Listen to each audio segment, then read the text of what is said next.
Hey everyone, shalom to you all.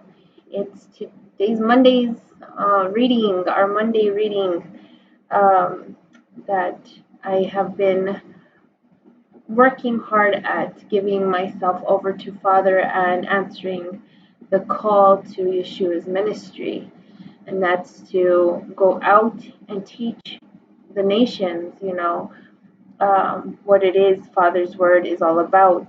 And although I don't have it fully down, completely, we're not in the presence of Him yet to have everything fully comprehended. I work hard in my studies, to gain the understanding of Father's ways, because our ways are not His ways. So, in order to get His understanding, we have to study. And then, and with the knowledge that we're getting, we have to gain the understanding. And that's where we have to invite Him in and ask Him to give us His full understanding to His own words and the examples of the writers and what they understood by Him. So we just got done with the first portion in Nelson's complete book of Bible maps and charts. That's what we just read. We read the Genesis portion, and just to see where things, happened, where it predated, and all this stuff. And so this way we can have much more of an understanding as we walk through the Bible, in the readings of the Bible now. And so, like I said, we were gonna go. These are our new books that we got, and that I just want to go ahead and read from. The Septuagint has the other books, like I told you, that for whatever reason, I don't know all history. I don't know all history for when certain material books got taken out of the Word, why that even was so, it's just so scrambled, so many people in power when they have it, they can more or less, dictate what they want people to believe. And so, but when we go to the older books that are still available, they still have the material that was there, and with the Holy Spirit being your teacher, that should be the one. Father should be the one giving the credit, for helping you understand Him even through those material sources that were taken out, if they are from Him or not. There's so many mysterious things, even what people speak for our modern Bibles today, and what you read from them is very mysterious in itself. So when you look at the books that were taken out, some say, well, that couldn't be so. It just seems too. I don't know how to talk on it, like fantasy or something like beyond that could not have happened. But it's no different to what you read from what happened during Elijah, Elisha, and all these prophets, and the phenomenal things that happened in there. So those are just certain things that I've heard, as to why certain materials are not thought to be the right inspired Holy Spirit written. But anyways, to me, everybody just needs to ask Father for His guidance and see if they're so. And if it, where 2 or 3 witnesses are to establish truth by it, if it kind of looks similar and related to other stuff out there that what was very much possible, then why couldn't that be, in a sense, a possibility as well? You know what I'm saying? That's just my view on it. And then, of course, then you can look for the writings that have similar, either it pointed to it, that made it, valid, um, or people quoting from it, which makes it valid. So you have other stuff like that as well that can give you that reassurance or confirmation that, what, maybe they are still supposed to be looked at as scriptural. One era of people will say it is so, and another form, of believers will say it isn't. But that's why we all have Father Spirit to help us and to guide us, and we are to lean on Him more than man, anyways. But this are the this is the book we're going to start off reading because I'm excited because we bought it. But like I said, I don't have a full comprehension to history. I wasn't that wasn't my favorite subject in school. Um, but like I said, and I think maybe the first study when I was coming out with like how much it seemed ironic now that I'm trying to understand Father's kingdom laws and kingdom ways.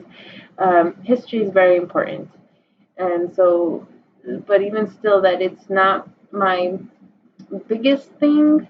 And I like to just get into like, what is Yeshua saying? What is supposed to be my do's and my don'ts? So this way I'm not, offending Father in any way. I just want to get into that type of understanding, but it helps to understand the history of it. So with the Septuagint, from what I'm gathering from my husband, who is the history buff in the house, um, he was saying that the Septuagint seems to be a lot more older material than the Masoretic text. That is like more of our modern day Bibles, which we lean on today. And so the Septuagint seems to have much more of a closer text and translation to what was by the original from way back when. So it seems like it's much more closer to truth than what we all have to keep looking through the Masoretic to gain, I guess, a full comprehension. That's the best as I can bring it to you by my understanding of it. I already did ask him to sit down with me to where I can put together like some type of chart myself or some type of like I don't know, some kind of graph or something like that to bring before you to where how he's helped me to understand how the Septuagint came to be and then how the Masoretic came to be a little later. So this way we can see that the ancient path really does go off by like when was the first one really and written, and should that one be much more considered when there we can see like certain things from the Masoretic uh, seems to be still pointing to the oldest one in a sense. So I don't know. That's just the best way I can bring out um, why I'm going with the Septuagint. Um, but with it being translated from the Greek into the English, I still will, if there comes to a point where I don't understand a certain word or it just pops out for me to examine, like, what is this? What is it fully meaning? Um, I will go check out the full on definition, just so that way we can have you know, a better understanding what the text is saying by that word. And it just, it helps us to understand it much more better. And that I'll be going off by the Blue Letter Bible. Let's see here. I'm gonna go ahead and get the timer ready for our 1 hour.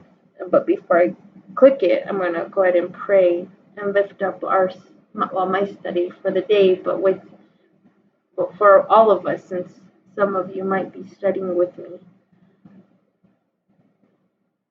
Okay.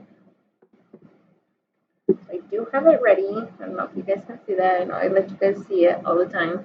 But before I click it, let me pray a little bit.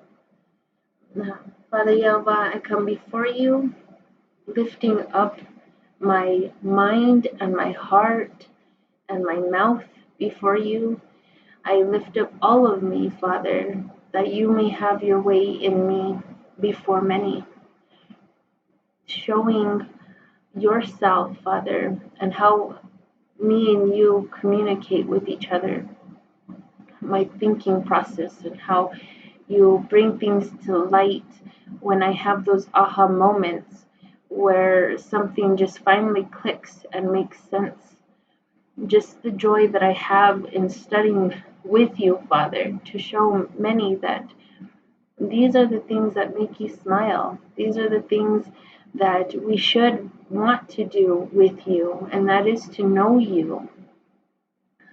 So many times we just wait and wait to receive things by you, but we lack in our relationship with you, and we just want you to give us things upon our requests when we want it, and sometimes even by demand, and that's really sad. Rather than looking at you are our Father and someone to have a relationship with, and someone to know that when the time comes that certain things are in need, that you are hearing us before we even say them, and you even move on that.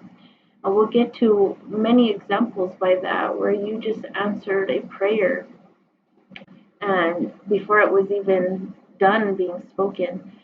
But that's where we need to get with you, Father, that relationship where we can have that closeness with you because of doing things that please you. That's where it should be. So I pray that you are smiling down on me and my studies today. Help me to gain the understanding, Father. And if there's something that I stay stuck on, I know eventually it's going to come from someplace else. You have many workers out there that as long as we don't forsake the assembling with one another, we can hear from you through someone else. So I know that if I'm not comprehending something at the moment, I know my answer will come to me, Father, and I thank you for that. So please, Father, just help us with our understanding. We want your understanding, so this way we put your words into action, and therefore we gain that relationship whenever we're in need of you, Father, because we are giving ourselves fully unto your word.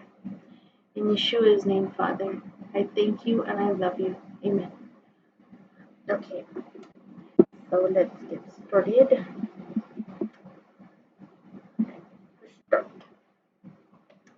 Okay, so I already went through the table of contents of what we should see through our book, and we saw the acknowledgments of those that were the editors that put this material together for us. And now we're going into the introduction. This gives us a guidance, to understand how the Septuagint came about, what to expect from it. It helps us to understand the material before we even get into it, and that's very important. It's just like the other day I gave the example to my husband, like sometimes we can buy a device or even like our vehicles, and it comes with the a manual. It comes with instructions of what to use or whatever, even that of our phones, any type of device that comes with the manual. And half of the time we just think we can already get in there and start using it. And, granted you can, and then all of a sudden when certain things start not to function as right, wow, then we're like, okay, where did the manual go? Did we even save the manual? So, but that's why I think it is important to sometimes, well, not sometimes, but all the time, read what is there in the beginning of your Bibles. So this way you can kind of get a head start as to what it's going to give you to understand. Okay, so here by the text, if you see right here, there's some questions. I don't know if you can, if I can put it closer. There we go. And this kind of gives us like what each portion the of the paragraph kind of helps towards those kind of questions. I guess someone thought outside of the box for someone that would say, okay, well, maybe someone would be asking something like this, and this would be kind of like the explanation of it. Okay, so in the first portion of the paragraph, the question is asked, what is the Septuagint? So we should be getting an understanding of what it is. Then it says the origins of the Septuagint. Okay, and I'm just reading on the side of it. The origins of the Septuagint, which will help get to that understanding. Then, and I'll just read the side of it all the way through before we get into it. The translations of the Septuagint, textual basis, and critical editions of the Septuagint, the history of the L-E-S, okay, we'll see what that is. I guess, okay, Lexham Greek English, okay, so that's what they have it. Interlinear Septuagint, it's the whole, that's that whole L-E-S, les, the history of les, Lexham Greek English Interlinear Septuagint. Then translation principles, vocabulary, gender, proper names, conclusion. Okay, so those are what were on the side to kind of even help us with the understanding of the introduction itself, when these questions are coming in your mind beforehand. Okay, so the collection of compositions commonly known as the Septuagint. Okay, so it's a collection of compositions, and known as the Septuagint, is an ancient translation of the Hebrew Bible, the Jewish scriptures, into Greek. Although there are many English translations of the Bible, only a few English translations of the Septuagint exist. Okay, most English translations of what Protestant Christians call the Old Testament are translations from Hebrew and Aramaic, because these are the languages in which these books of the Bible were originally written. By contrast, the Septuagint is, for the most part, itself a translation of these Hebrew and Aramaic biblical books into Greek. And yet, the Septuagint itself should be studied and therefore translated, because of the important role it plays in biblical studies. More often than not, when the New Testament writers quote the Jewish scriptures, they quote the Septuagint. Other early Christian literature does the same, including the Apostolic Fathers. Post-New Testament extra-canonical material. I'm trying to pronounce some of these big words here. And later patristic writings. Not only is it likely that the Septuagint was the Bible of the Apostle Paul, it was probably also the one consulted by Josephus, Clement of Rome, Clement of Alexandria, and perhaps even John Chrysostom. The pseudepigraphal, how do you say that word? Pseudepigraphal letter of Aristeas contains a legend of the miraculous completion of the Septuagint translation. Okay. Of the Pentateuch into Greek. This legend pointed to a committee of 72 translators, and it is the basis for the title we use today. The Latin word for 70 is Septuaginta. The common abbreviation for the Septuagint is 70, given in Roman numerals, LXX. Still today, writers will refer to the Septuagint's translators as the 70. Legend has it that all the translators sat down separately to translate the entire Hebrew Bible, and they emerged with precisely identical translations.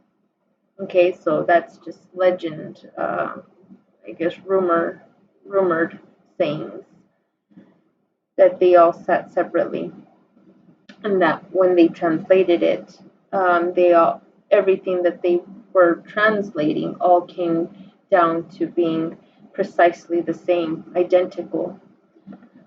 Can't say that it couldn't happen, with Father.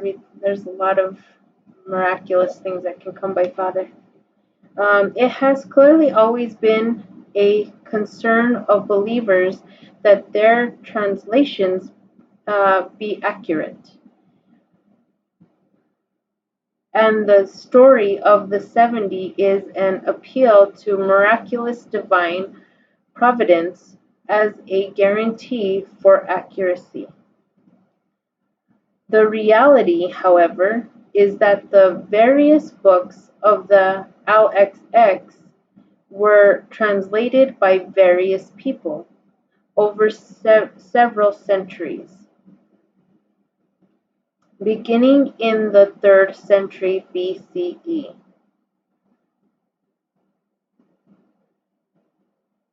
We know next to nothing about these translators, but we do still have their work. They translated not just the canonical Hebrew Bible, but also several other books, often called apocryphal or deuterocanonical.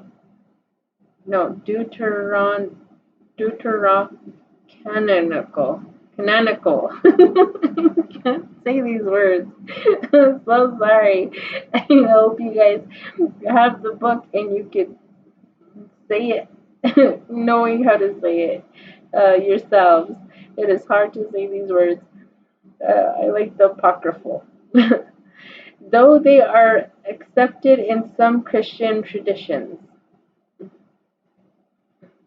there is even some non-canonical material present in what we now call the Septuagint. We have 4 Maccabees and the Psalms of Solomon, because it is present in some of the oldest Greek biblical manuscripts.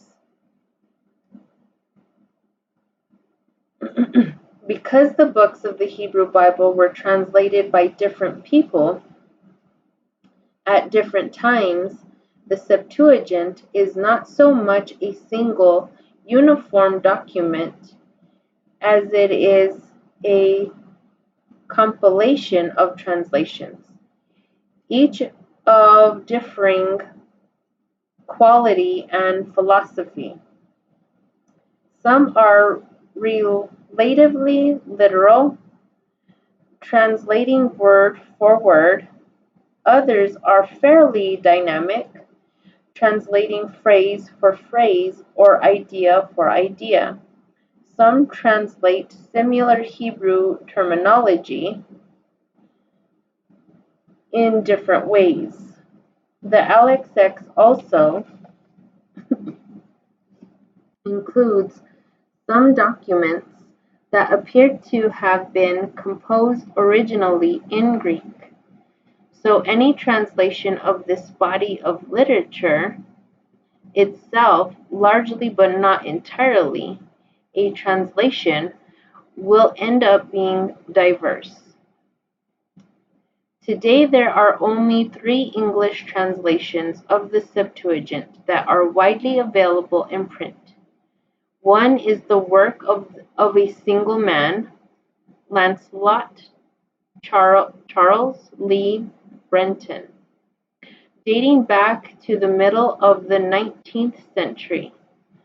Another translation is found in the Orthodox Study Bible, published in 28, by Thomas Nelson. The third is the New English translation of the Septuagint, NETS, by abbreviation, produced by a committee of Septuagint scholars and published by Oxford University Press in 2007, with a revision in 2009. Each of these works has particular strengths and weaknesses. Okay, then we have 3 bullet points here. First one, Brenton's translation is simply dated, and in 2 respects, its textual basis does not reflect more recent discoveries of Septuagint manuscripts, and it relies on older views of the meaning of certain Greek words. Bullet 2, the NETS is up to date with regard to these 2 issues, and it seeks a careful transparency to the Greek. But the NETS editors decided to transliterate rather than translate many proper names that are familiar to English readers. David is Dawid, Joshua is Usus. This policy is helpful for certain readers in very specific circumstances, but it makes following the narrative more difficult for others. Also, in order to reflect that the Septuagint is subservient to the Hebrew text, the NETS was designed to be subservient to an English translation, but this means that rather than being an original translation from the Greek, the NETS is a modified NRSV.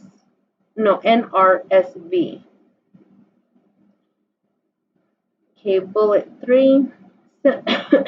Similarly, as its translation of Psalm 22 verse 5, 23 verse 5 in Hebrew, shows the Orthodox Study Bible is a revision of the New King James Version that draws some vocabulary from Brinton's translation.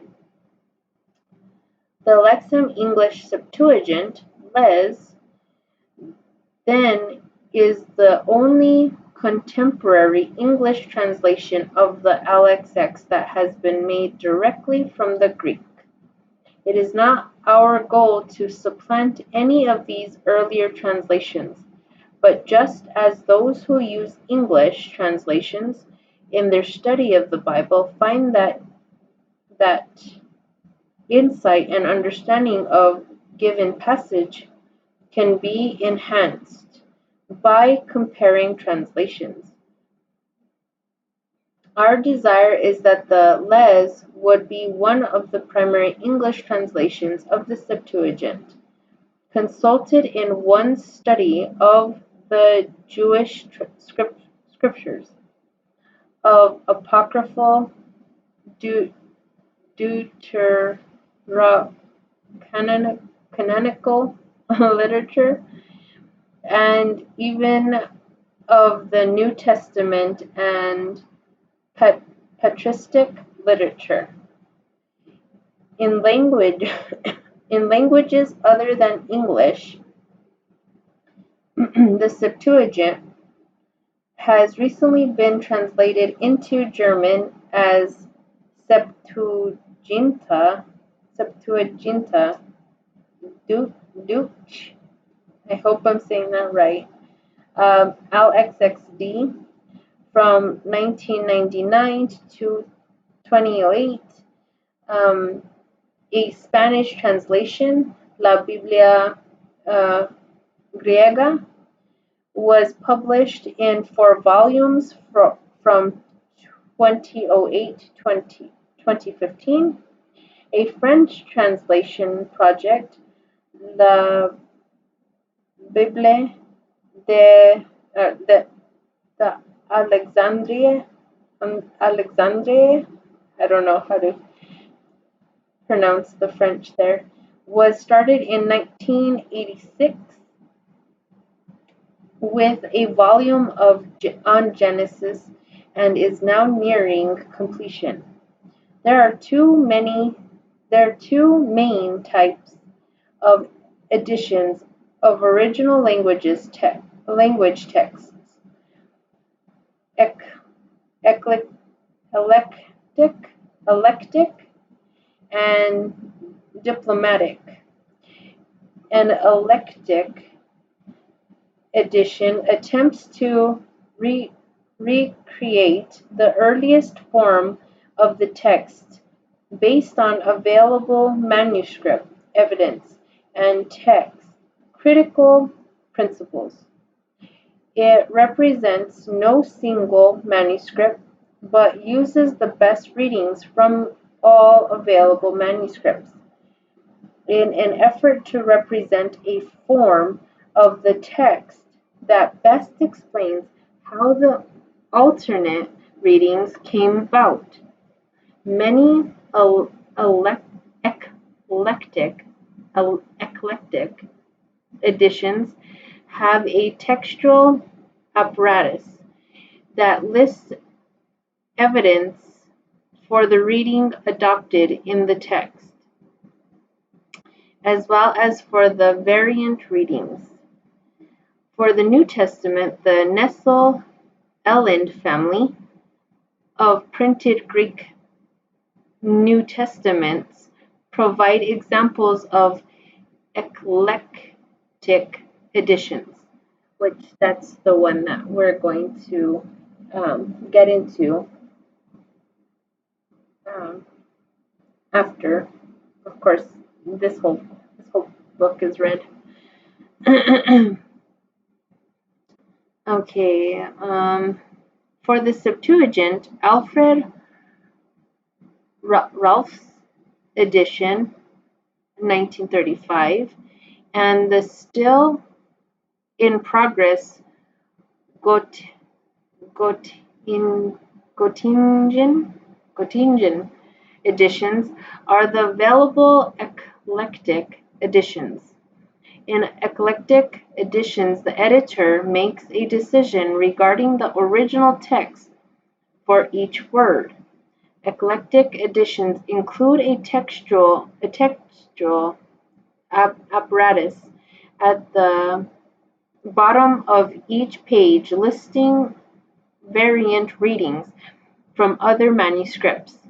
Ralph used only a handful of manuscripts when producing his edition, while the Göttingen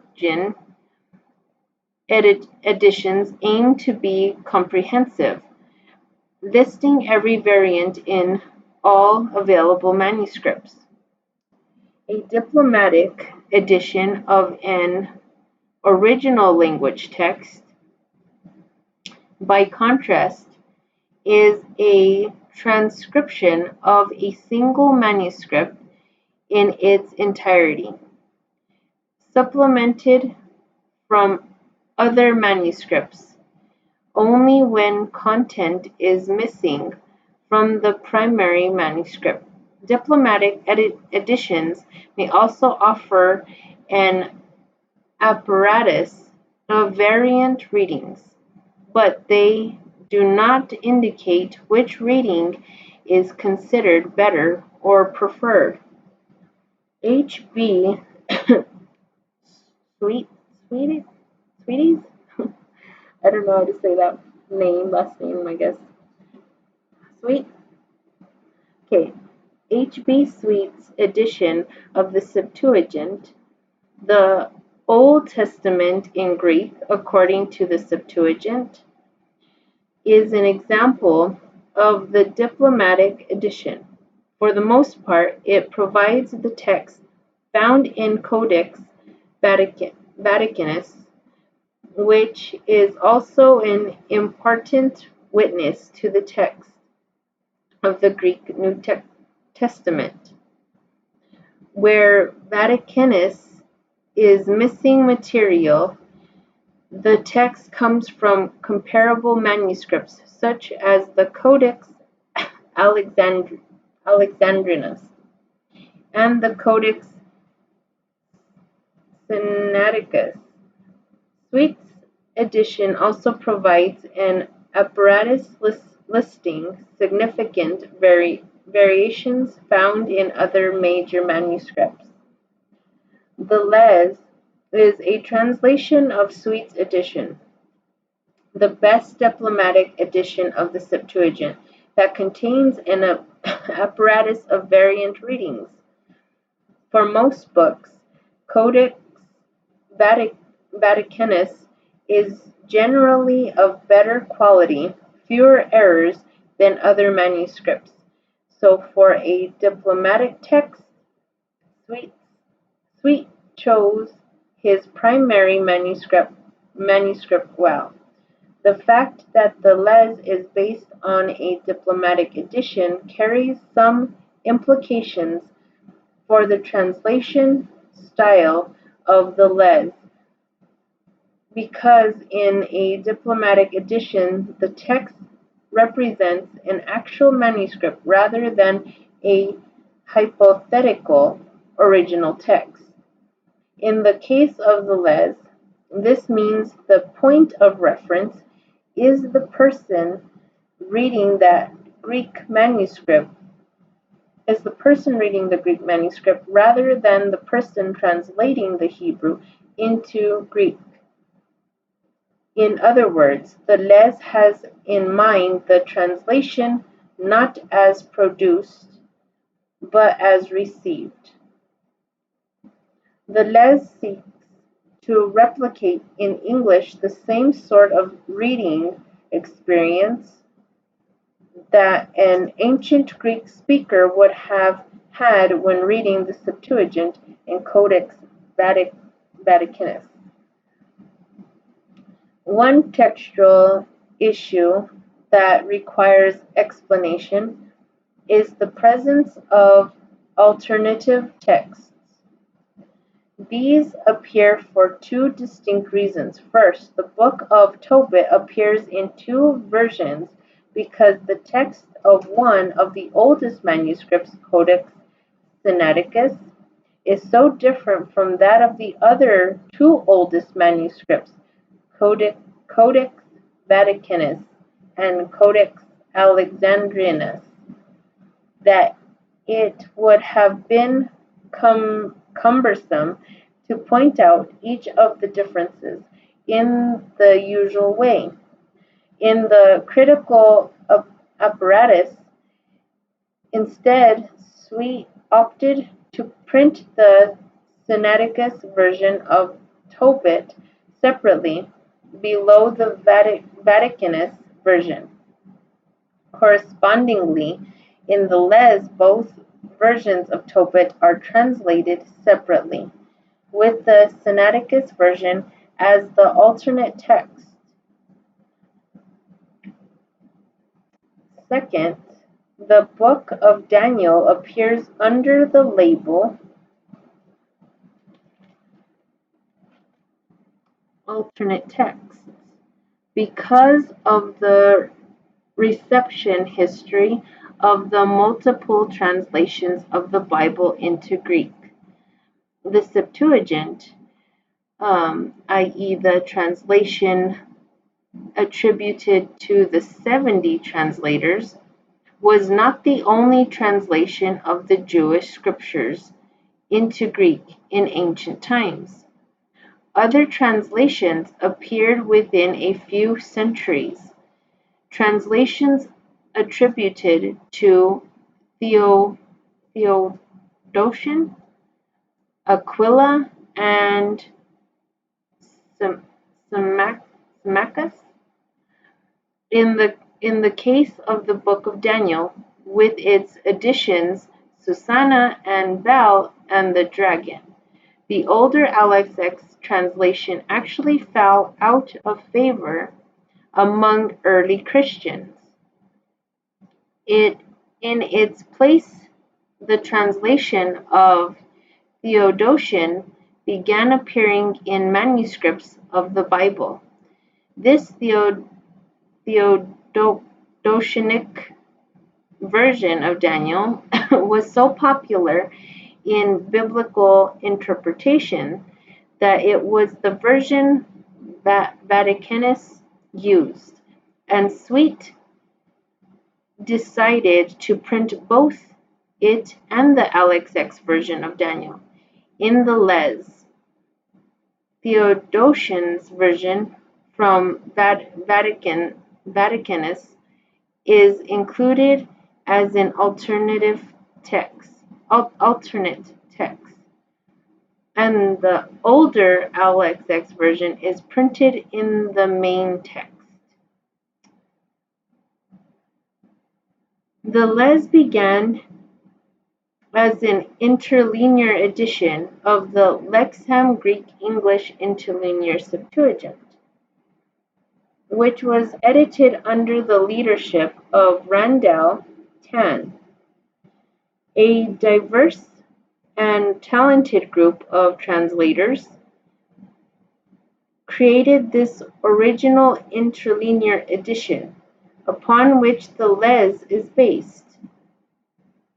Rick Brannan initiated a project to take the material from this interlinear and use it as the initial basis for a translation.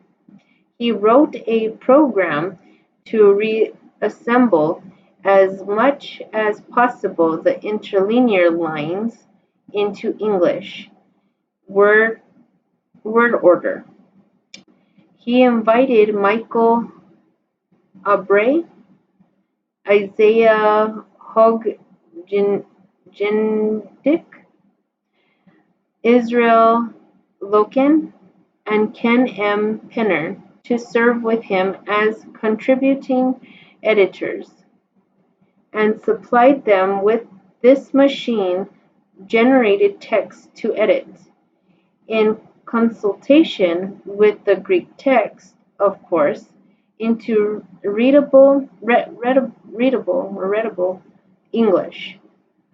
Each of these translators was responsible for a book or a group of books. This individual interlinear translations formed the original basis of the Les.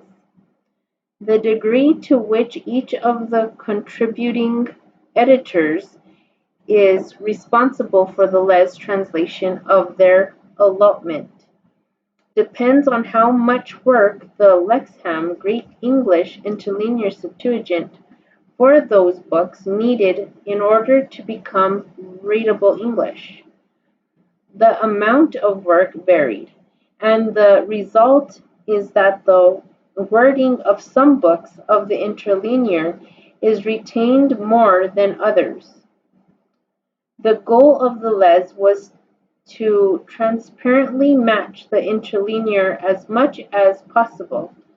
Still, some books required an almost entirely new translation by the Les translator. Brennan then reviewed and edited this English translation to meet basic guidelines established for the translation. Each of the editors' submission was further reviewed and then edited into a transparent literal translation of the Septuagint, which was originally available only as a resource for Logos Bible software. Over the next several years, small mistakes were discovered and shortcomings identified, yet the Les continued to grow in popularity to the point that it was considered feasible to publish the translation for a print readership. Ken M. Penner was invited to re-edit the Les with a view to publishing the Les as a print volume. Because the Les is intended to correspond to the Lexham Greek English Interlinear Septuagint, the translation style of the Les is largely controlled by the resource. It is formally or literal. It has a strong transparent connection to the Greek because it is derived from an interlinear. The second edition of the Les makes more of an effort than the first to focus on the text as received rather than as produced. Because this approach shifts the point of reference from a diverse group to a single implied reader, the new Les exhibits more consistency than the multi-editor first edition. Every effort was made to render the Greek in its own right, with no eye to the Hebrew at all. The Les is an attempt to answer the question, how would this text have been read, understood, and experienced by a 4th century Greek-speaking Gentile Christian?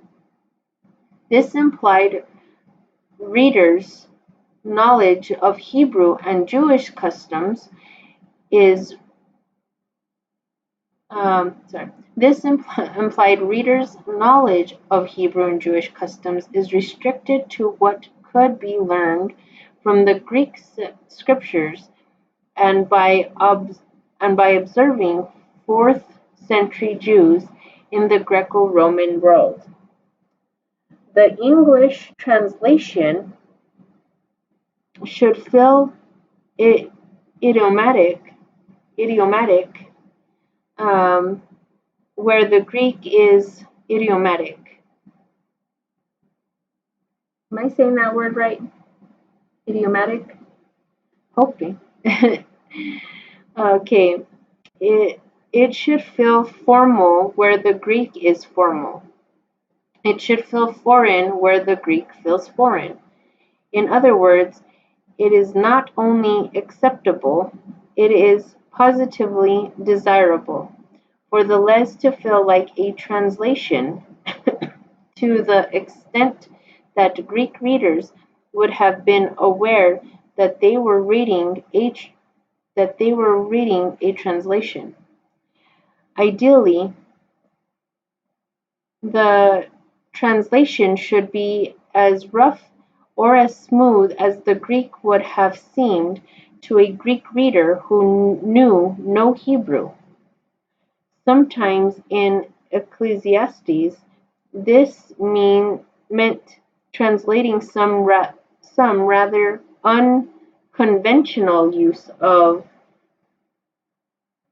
son, and before it gives the translation of son, I guess it's like Greek lettering for the word son.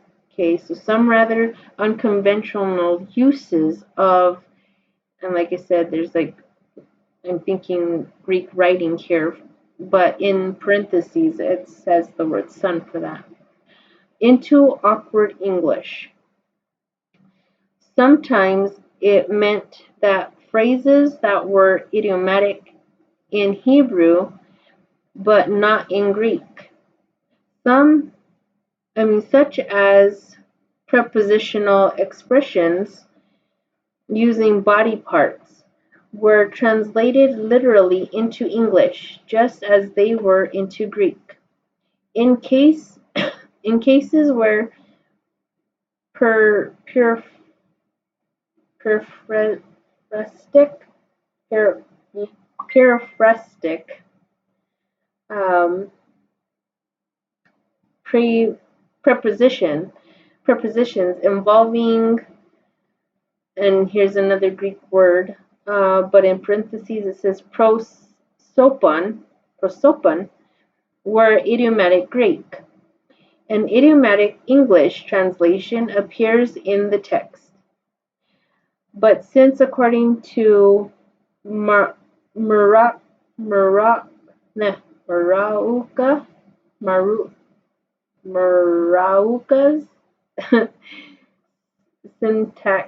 syntax, they are Hebraisms. The foreign feel was retained by translating literally. Never in non-biblical Greek does, there's that word again. Let me see if it's the same. I guess so. Prosopon. Okay. They didn't put it in parentheses here, but it looks the same as when I was reading it a couple of words ago. So I'm thinking that's what it's saying. Never in non-biblical Greek does prosopon mean presence. At least not in any way not also covered by face in English.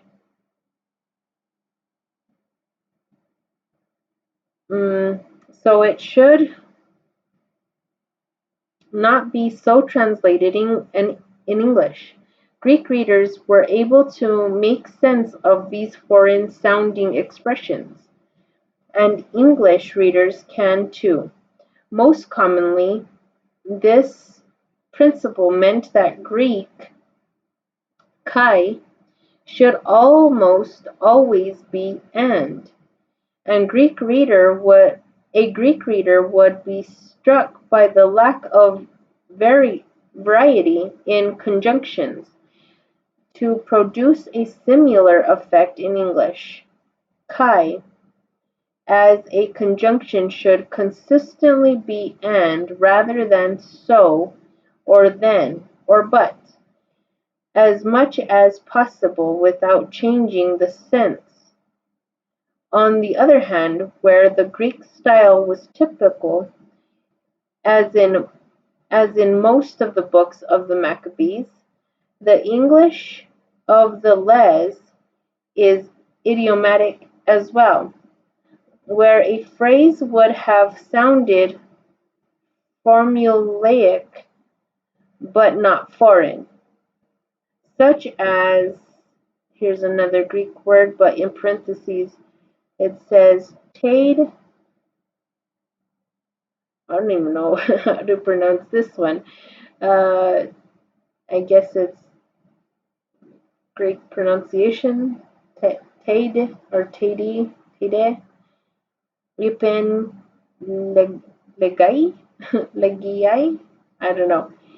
To a Greek reader, it is rendered in equally formulaic English. Hence the translation "thus said, says." Okay, "thus said" slash "says." Because the first edition of the Les began with dozens of individual translators working on individual books, and because it was edited in the same way, one book at a time, by 5 editors, there were places where a phrase or term was not consistently translated across the whole of the Les.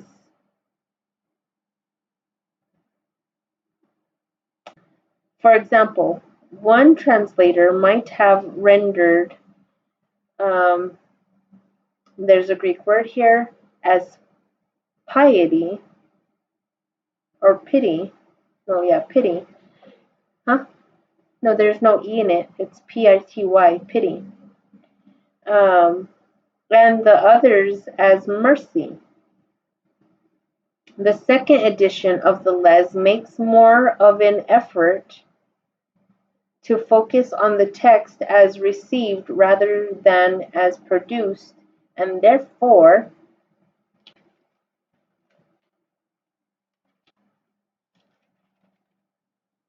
exhibits some effort to establish lexical consistency, especially where inconsistency in English word choice obscured verbal connections within or between passages, or semantic associations that would have occurred to the ancient Greek reader. We were guided by the principle that if the Greek is smooth and represents good Greek style, then the English equivalent should convey that style, and that the English should be awkward if the Greek is awkward.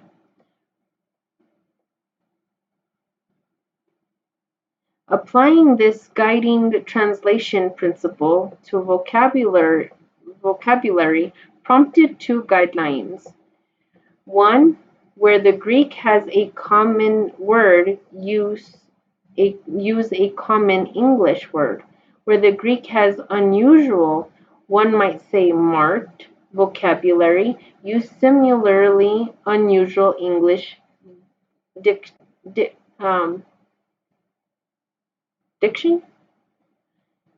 I guess diction.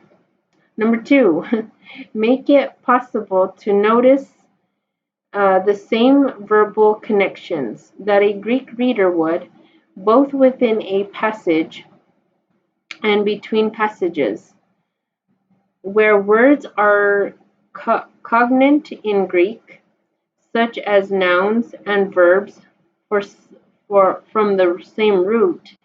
They should also be cognate in English.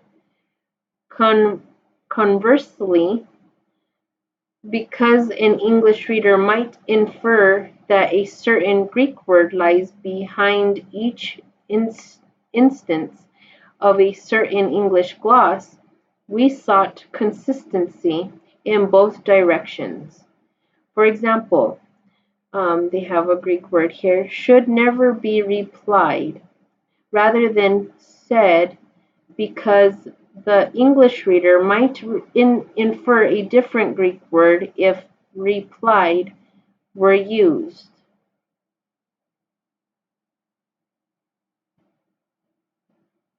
So I guess it's just saying that they were more leaning towards a specific way of saying the word said rather than using the word replied.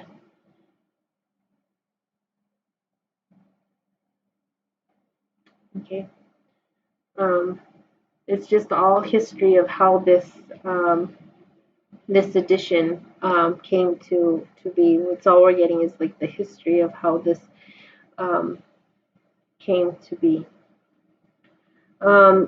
In choosing that preferred consistent gloss, we took 4 points into consideration. Number one, how this word is translated in the rest of the les. Number two, the range of meaning in primarily or older non-biblical Greek using classical lexica. Number three, the range of meanings that would occur to a 4th century Christian reader using lexica of patristic Greek. Number four, preserving distinctions among words with semantic overlap, using Muraoka's lists at the end of an entry. For example, because the alternatives to, and here's some Greek words, philoso are terio, keep. Another Greek word, eulobiomai, beware, fear, and skopayu, keep watch. Keep is an inappropriate gloss for it's in a Greek word there. You all would have to have this book in order to really know what I'm trying to bring before you. I mean I could show you as best as I could. I don't know. There we go. You see this sentence where my fingers are at. You can see some of the Greek sentences. Or the Greek words, not sentences, but what it's trying to say there. And I can't read those to you. Okay, yet we did not seek a forced lexical consistency that ignores context. Instead, we prefer some lexical flexibility to suit the context. For example, because, and here's some Greek words, lego, ipon, with the dative is smooth Greek. In English, tell, sorry, that's our dog right there. Tell/told is a suitable rendering. It retains that smoothness. There will be some necessary variations because of context, such as suche, I don't know, suche, as soul and life, even though another Greek word here, I guess Zoe, is also life. In a few cases, in a few cases, none of the formally equivalent English glosses would have produced the same effect as the Greek word. One such example is Oranos.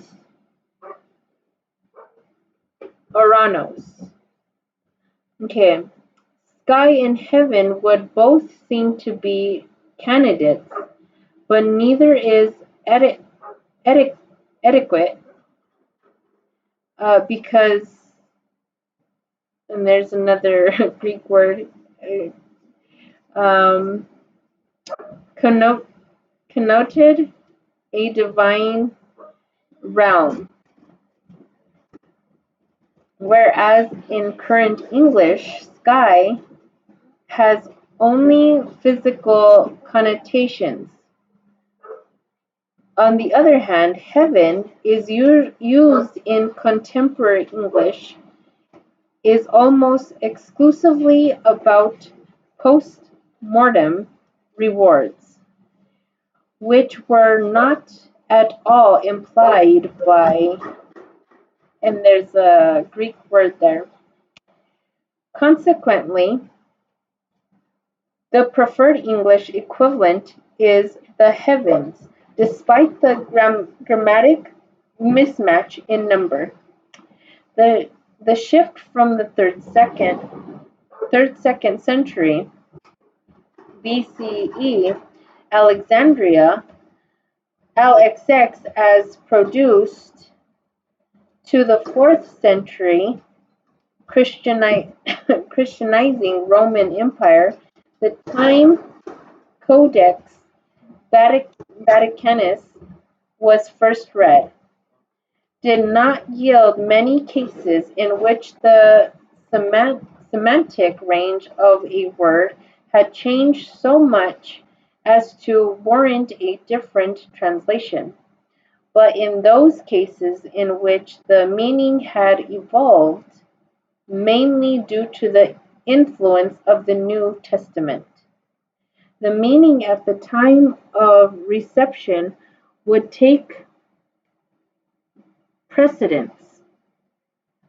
Examples include a shift from wind to spirit and from maiden to virgin. With regard to gender issues in translation, the Les strives to translate as literally as possible, in a contextual, appropriate manner, using terminology that is widely acceptable. The goal is contextually appropriate semantics more than gender-inclusive wording. Perhaps the most notable example is the phrase "sons of" as a translation for a generic people group, such as Israel. In such instances, the first edition of the Les had "children of Israel" instead of "sons of Israel."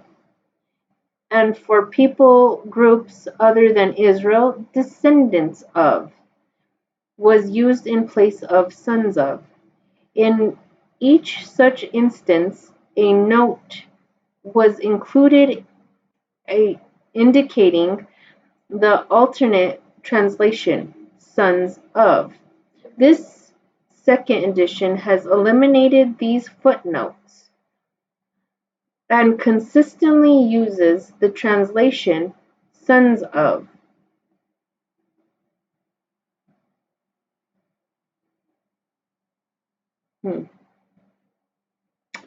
This policy rests on the observation that the Greek word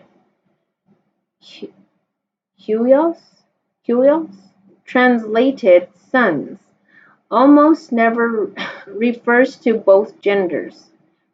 Rather, it is used when "sons" is contrasted with "daughters."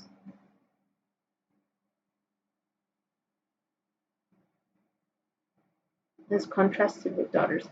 When both genders were intended, a Greek writer would specify sons and daughters.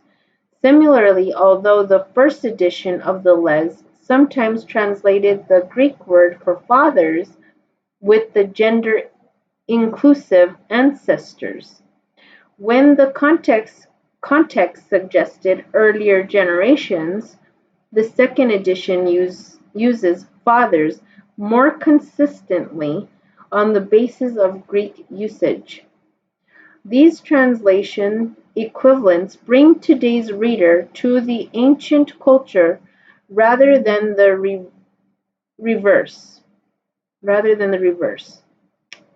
By contrast, a different situation pertains to the Greek words for man and humanity.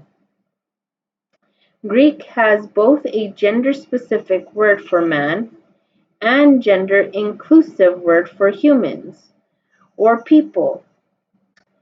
It gives the Greek word there, anthropos.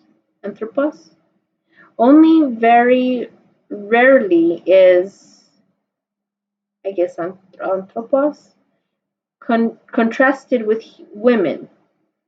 Therefore, the Les translates anthropos as humanity, human, people, or person, unless the context is referring to a specific person, as when calling someone an, and I don't know if this is, I guess, anthropos of God.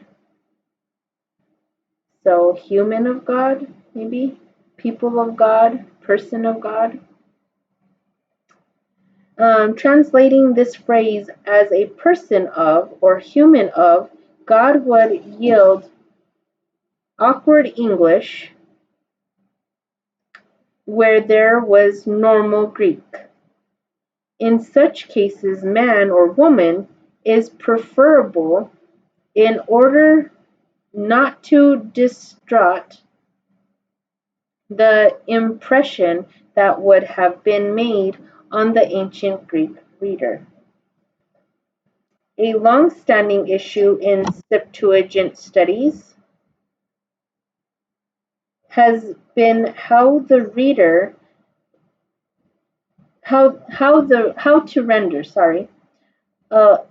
long-standing issue in Septuagint studies has been how to render Septuagint names in English.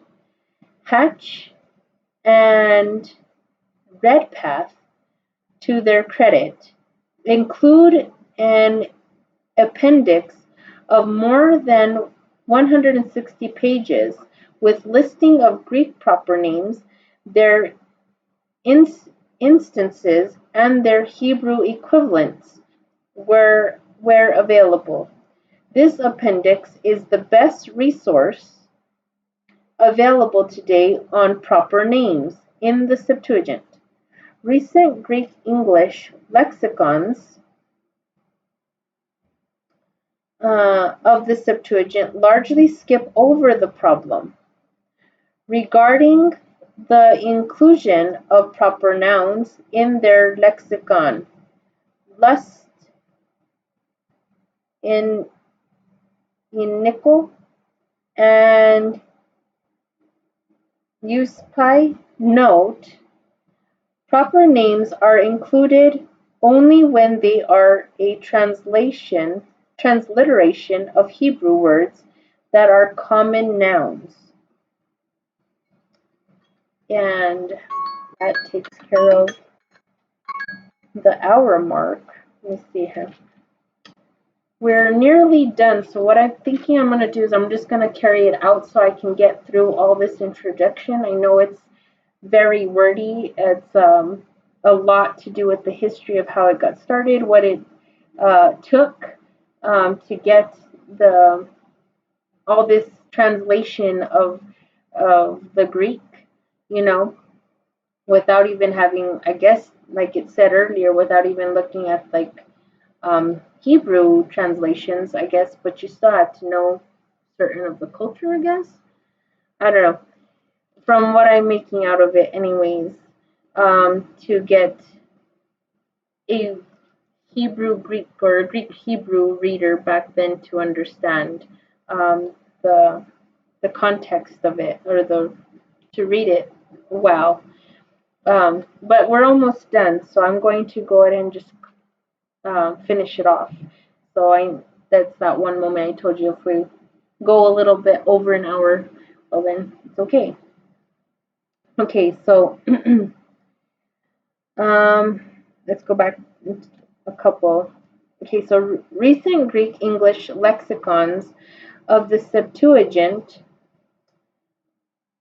largely skip over the problem regarding the inclusion of proper nouns, regarding the inclusion of proper nouns in their lexicon.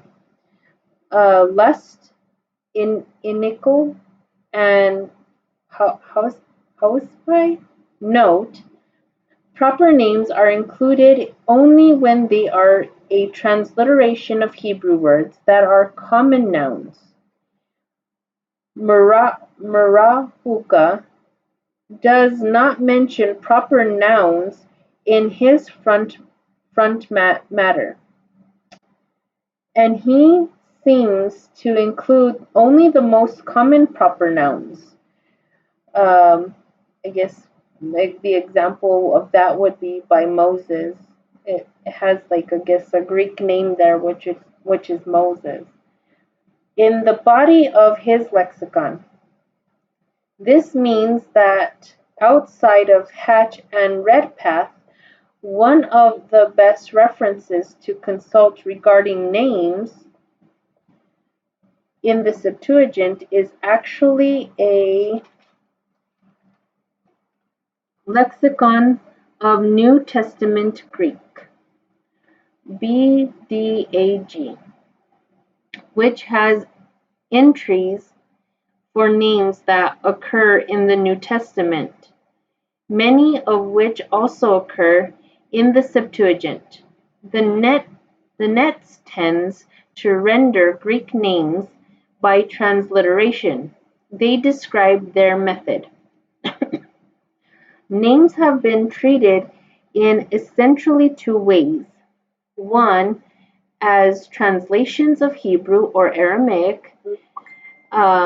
Example, names in general used in the Hellenistic world apart from the LXX, and number two, as transcriptions of Hebrew or Aramaic.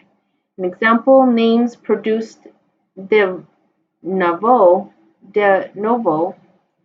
from the source language. The former have been given their standard equivalent in English. What does EG stand for? Example? I thought IE stands for in example. So they're both example? Okay, Egypt and Syria. So the former have been given their standard equivalent in English, Egypt and Syria, while the latter appear in English transcription, David and Solomon. This is a straightforward and consistent solution that is faithful to NET's underlying method, but this solution creates difficulties for those whose primary familiarity with the Old Testament material is through English translations of the Hebrew Bible.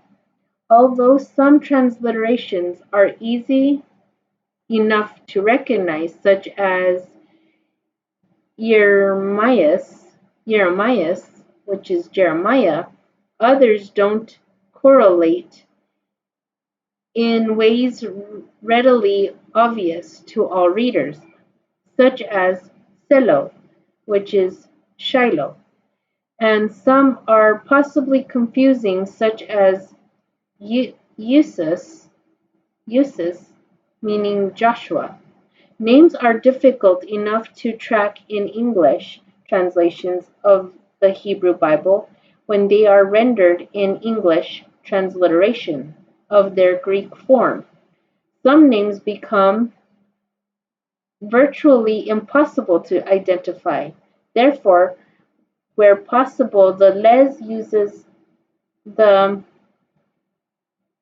common English form of the related Hebrew proper noun to render the Greek form of that noun. It translates rather than transliterates. For the apocryphal deuterocanonical books of the Septuagint that have no underlining Hebrew, Les uses the NRSV to maintain consistency among names. Only in cases where no direct link could be established with the Hebrew does the Les use a transliterated form of the name. The result is that the text, for the most part, uses recognizable and familiar forms of names for people, places, and people groups. The first edition of the Les included the transliterated forms of Greek proper names as footnotes so that scholars and students could have access to the Greek forms. Such footnotes were not cumbersome in a digital publication, but because the second edition was prepared for print publication, these footnotes have been omitted from the second edition. Conclusion. In the introduction to his lexicon of the Septuagint, Takamitsu Muraoka wrote, following a series of exploratory studies and debates, we have come to the conclusion that we had best read the Septuagint as a Greek document and try to find out what sense a reader in a period roughly 250 BC to 100 AD who was ignorant of Hebrew or Aramaic might have made of the translation. Although we did compare the two texts all along. Okay, so although we did compare the two texts all along, so that was their mindset when they did all this. How would a Greek Hebrew, been able to make of the Hebrew writings, how they would have understood, while keeping in mind, the text, the two texts all along. That's how I'm understanding what Takamitsu is saying here. It goes on to say about him, Muraoka's conclusion is sensible and sums up the overall approach followed during the translation and editorial phases of work on the Les. The Septuagint is treated and understood as a Greek document, and it is translated with the desire to allow English readers to read the Greek document, although it may be helpful to consult the underlying Hebrew and Aramaic texts, particularly when the Greek text is difficult to understand. And that's why we can lean on, like I said, if there's a word that just, or it does become difficult to try to make what the name could be, we do have our other books that will help in that. like earlier I said, the blue letter Bibles, where I probably will be leaning on. Let's see here. We must remember that the Septuagint was a Greek document, written so that the Greek speakers and readers who knew little or nothing of Hebrew could read and hear the writings of the Hebrew Bible in their native tongue. People have been translating the scriptures into their own native tongues ever since.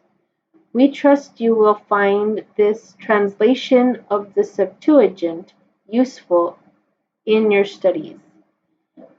And may God do good to you and remember his covenant that he made with Abraham and Isaac and Jacob, his faithful servants.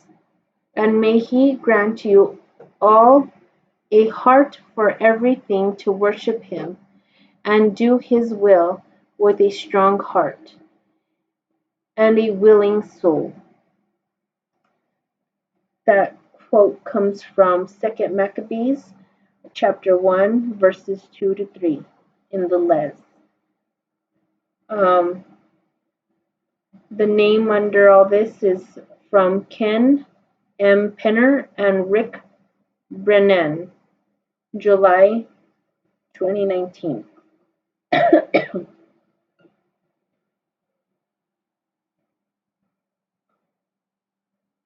was a lot of reading. Excuse me. I hope that helps to just get an insight for how we have the Septuagint. And now we can see what it was intended for, who their this was meant for, the Greek Hebrews. But anyways, I hope this was insightful, possibly a little bit challenging as well to not know where I was coming out when I was saying, well, there's a Greek word here. Like I said, I'm not trying to push for anybody to buy material they don't have. So I tried my best to show you as much as I can up close on the camera, just so you can see what I'm trying to say by that. But if you do, at least you'll know how to follow along with me if you were to get them.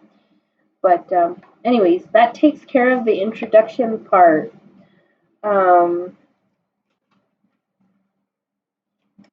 Of course, I didn't go over like the little fine print here where it has like certain pieces that could have helped gave more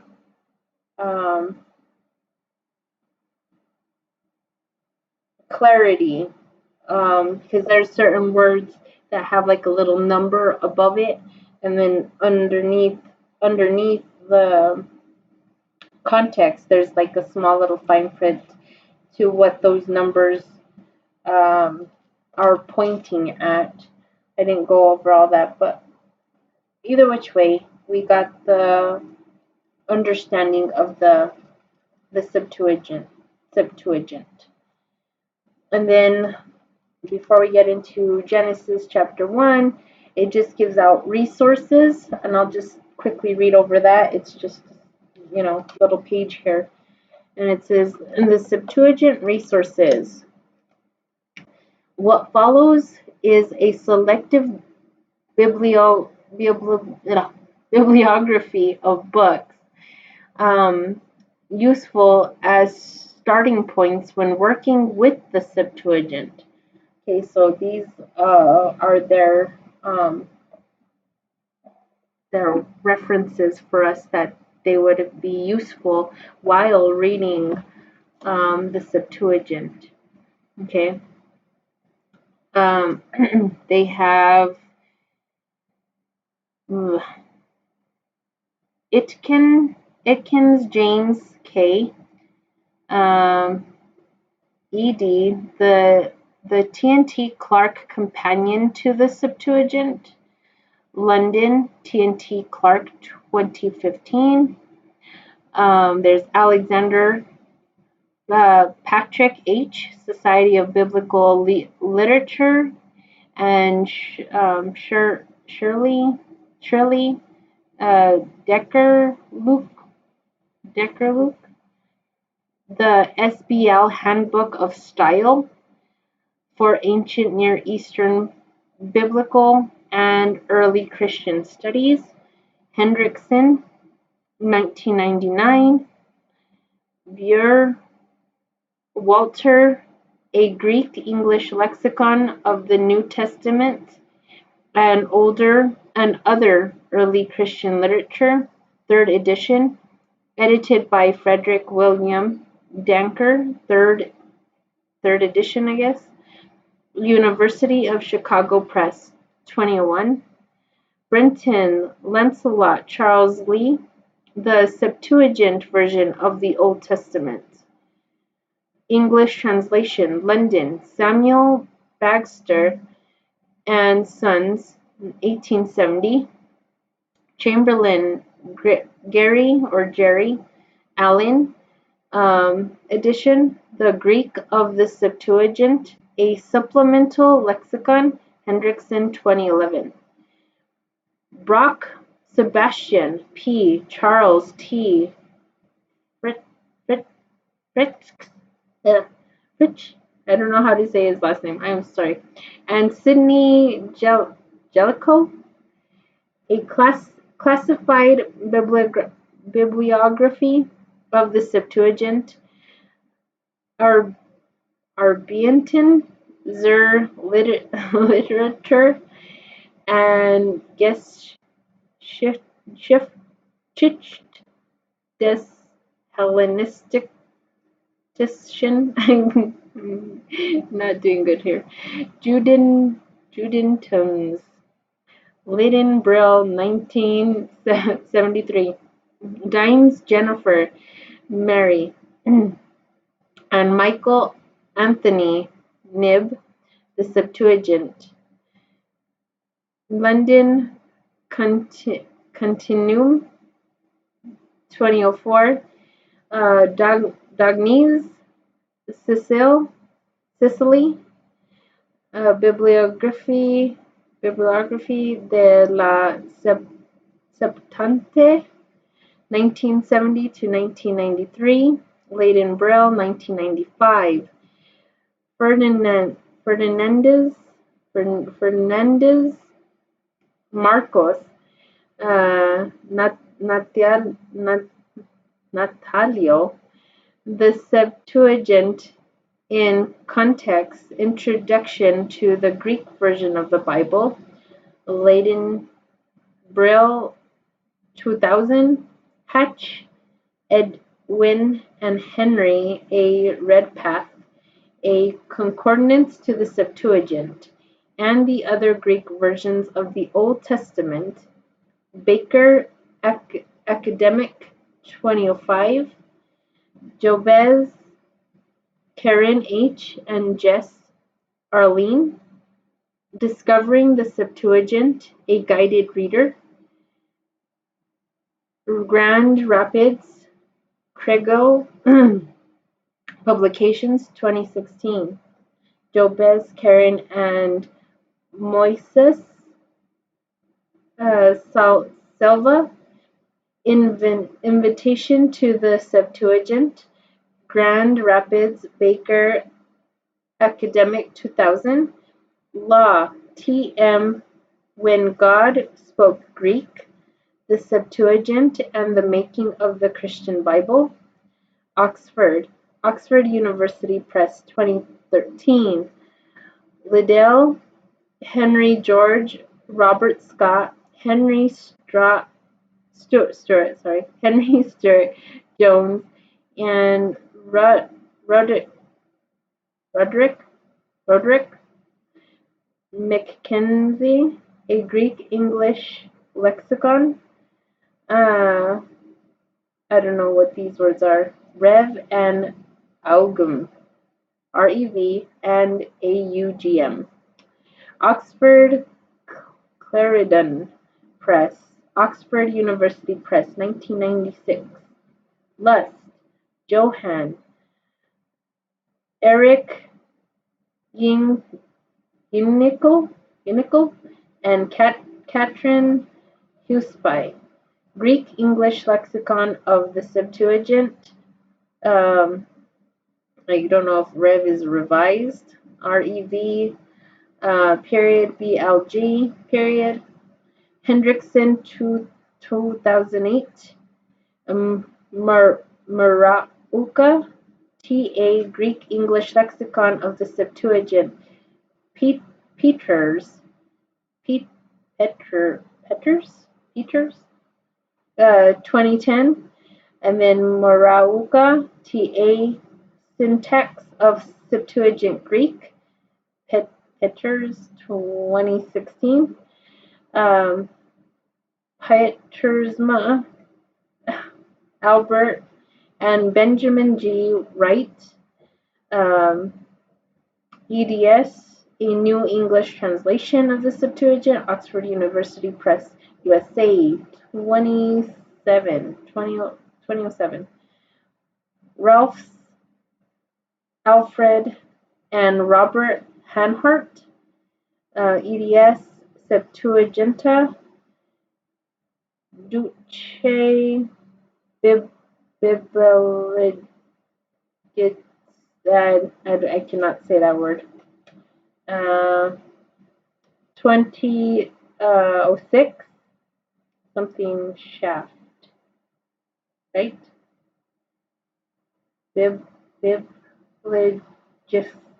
Bibliogicel shaft. Anyways, Taylor, Bernard A. Analytic Lexicon to the Septuagint, expanded ed. Expanded edition. Hendrickson, 2009. The Orthodox Study Bible, Ancient Christianity Speaks to Today's World. Annotated edition, Thomas Nelson, 2008. That's a lot of resources to have to enhance even more with the Septuagint. I'll put this up so you guys can see. If you guys would like to look these up yourselves. Where's the camera? Sorry. And that was my best efforts to saying a lot of these names that are kind of hard to pronounce. But there you go. And the only reason why I'm doing this, like I said, is for those that don't have this material, or maybe they can't afford certain materials, but at least with my efforts of putting these books out there, and if they wish to start building up their library, they kind of know and heard of these names now. But anyways, that takes care of our reading for today, everyone. We will be getting into Genesis by next Monday when we come together to study. So, close out in prayer. I hope you all are blessed. Father Jehovah, we thank you for today, for this history, this background of how the Septuagint came to be, with those in mind of the readers that were coming into the faith that were Greek, but they are Greek Hebrews because they are wanting to know your truth, and how would they have been able to understand your words? So there is a lot of people that put this together with them in mind, and then we can have an understanding of how they processed it, how they understood it way back when. So there's just so much to look at, even with today's readers, and how we all process your words, of all of these editions that came about. But all of us, Father, are just trying our best to know you through everything that has taken place by their their make, their books, just to gain that understanding. So when we come before you, you know, we are doing right things before your sight. So we just thank you, Father, and we love you. Keep being with us throughout the week, and we are counting up to your Sabbath day to rest in your word, where we can all come together and just celebrate with you, Father. But we thank you, Father, as we journey through your word on our own time, just to meditate. And then we can come together and celebrate and share what our findings have led us to understand. And then iron sharpening iron to where we can, hear each other's um, understandings, where we're seeing these things from, and to really, um, you know, hear from you and check all these things. And if um, they're good, to put into our lives. May we keep making you smile, Father. In Yeshua's name, we love you. Amen. Well, that's it. I hope you all have a blessed remainder of the week, and I shall be with some of you on Sabbath, and others I will see you again when we come to study. Shalom, everybody.